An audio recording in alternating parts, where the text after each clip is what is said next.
Ultimately, how I came across my dog was it was recently taken on by a rescue. So they had pulled the dog from the shelter.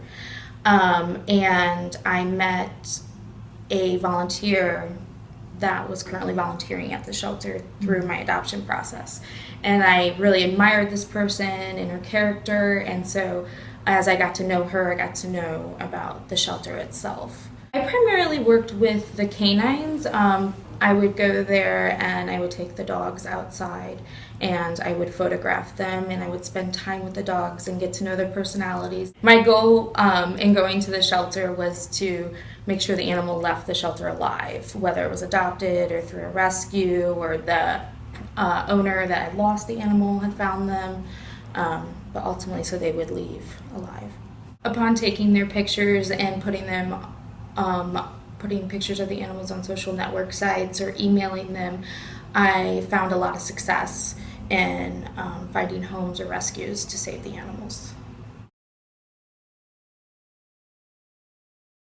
I was in the cat room, and I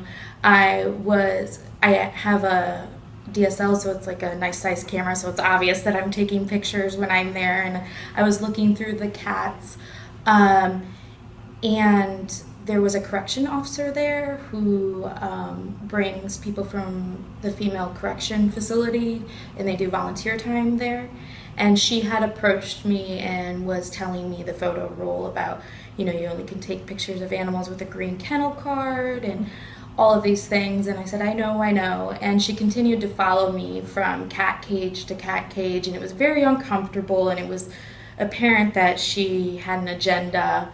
And I eventually told her that I didn't appreciate her following me around and that I understood the rules. And after I had said that to her, she went and told an employee I was taking pictures of animals that I shouldn't. And then that employee asked me to leave the shelter for the day. And then I ultimately received in an email that I was no longer needed at the shelter. When you know that you are that animal's only option or possible way of getting out alive, it really gets to you, and something you play over and over in your mind, and you're like, did I do the right thing? Maybe I shouldn't have said anything. And then you see animals that pass and you think, well, maybe if I was still there, so you're constantly battling within yourself what the right thing is to do. Ultimately, my goal through all of this is to provide the animals a fair opportunity to have a happy, healthy life.